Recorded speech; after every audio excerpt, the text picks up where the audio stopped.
In this video of Umuhuts teachings, I am talking about the Special Air Service and Andy Mcnab.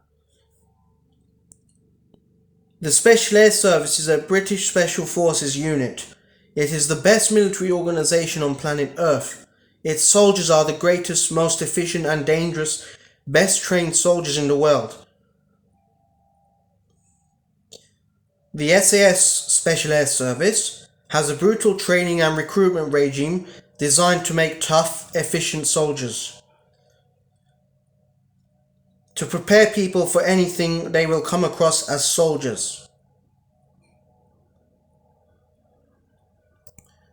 Recruits are trained in many different aspects of soldiering to make them dangerous and efficient, versatile soldiers.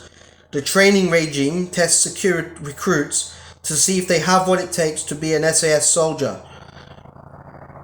Recruits must hike extremely long distances across the Welsh countryside with very heavy burgans filled inside with bricks. This is a test of discipline, determination, physical endurance, and to test recruits to see if they have the fitness and endurance to become official SAS soldiers. As I said, recruits must be tested to see if they have what it takes to be efficient and tough, versatile soldiers through a training regime that tests them in different aspects of soldiering, which includes indoor combat, hostage rescue, demolitions, room clearing, building storming, survival and living in the jungle, and combat in the jungle. However, once one is an official SAS soldier, they have an option to learn and train in one additional soldiering skill, such as demolitions. During SAS training, the recruits get put through different training to train them in different aspects of soldiering, like I said. It is the likes of training in hostage rescue, room clearing, and indoor combat in the killing house, which is a training building where recruits train for these aspects of soldiering.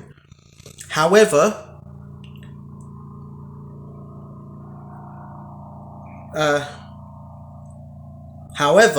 even official SAS soldiers regularly train in this building in order to keep their skills, abilities, and combat efficiency up.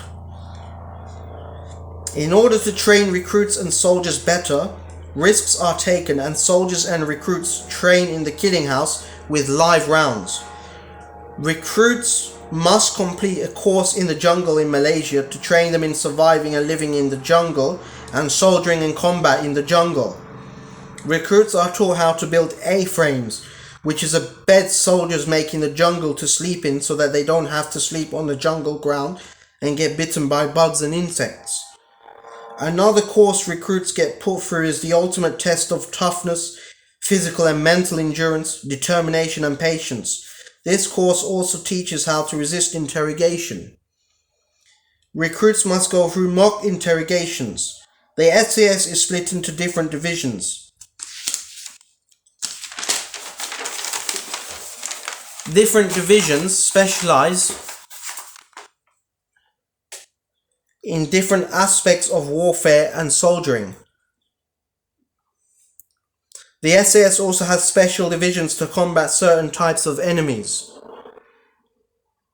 The Counter-Revolutionary Warfare Division is to combat revolutionary military organizations. The Det Division was to gather intelligence on the Provisional Irish Republican Army. The HQ of the SAS is a huge military installation in Hereford. The SAS was founded by Andrew Stirling, I think, way back in World War II.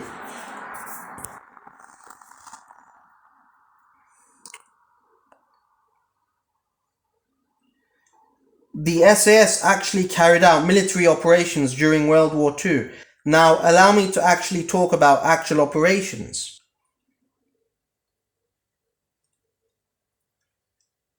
During the Troubles, the SAS waged war against PIRA, the Provisional Irish Republican Army, and carried out anti-PIRA operations.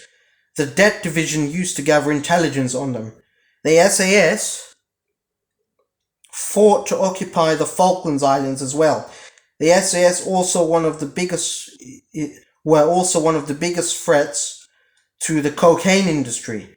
They carried out anti-FARC operations and destroyed their drug manufacturing plants in the jungles of Colombia. They trained Colombian military to help them fight FARC. I will discuss cocaine, Colombia and FARC in another video. Andy Mcnab was a soldier in the Special Air Service from 1984 to 1992. Andy is an Englishman and one of the greatest soldiers that ever lived. Andy Mcnab grew up as a street urchin in London, always breaking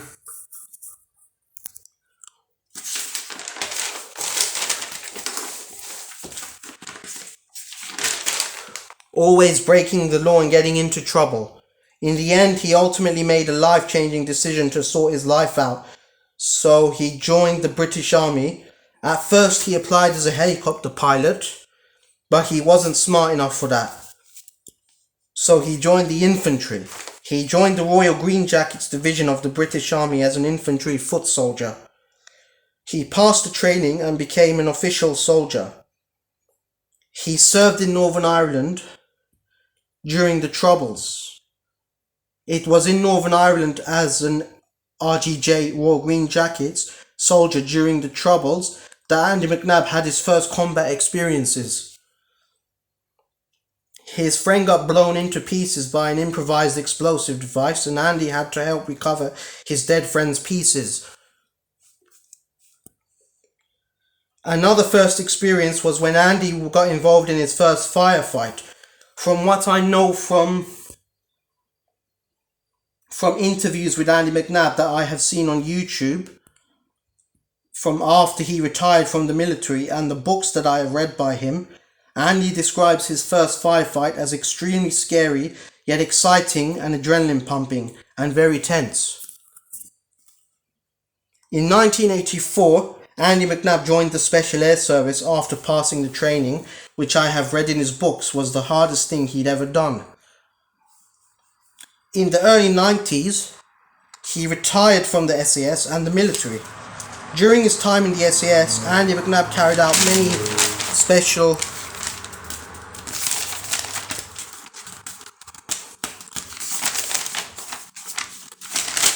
many special military operations around the world. He worked for the Det in Northern Ireland. In Colombia, he carried out anti-FARC operations. He helped train Colombian soldiers and even went on missions with them to infiltrate DMPs and destroy them in the jungles.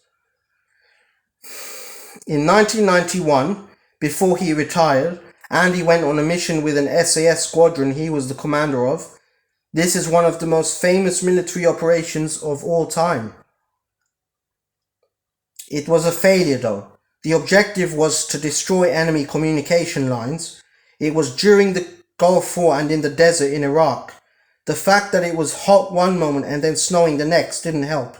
Andy Mcnab was captured by enemy soldiers and savagely tortured in a military prison. He was beaten and burned. After Andy retired from the military, he helped make the classic legendary Hollywood action flick that was a crime film at the same time, Heat. He trained the actors to act like soldiers so that in the film they engaged in shootouts more realistically to make the film more realistic. Andy went on to become a writer, and to this day he is still writing novels and non-fiction.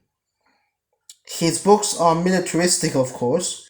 In fact, he's my favorite author and I love his books. I have read many of them. Andy is now rich and his books are bestsellers. His books that I have read are the likes of his book about the failed mission in Iraq, Immediate Action, his autobiography, which is a highlight and one of the best books I've ever read in my entire life, and of course the fictional Nick Stone series. Andy Mcnab partially based the character of Nick Stone on himself. These novels are extremely violent, realistic and exciting.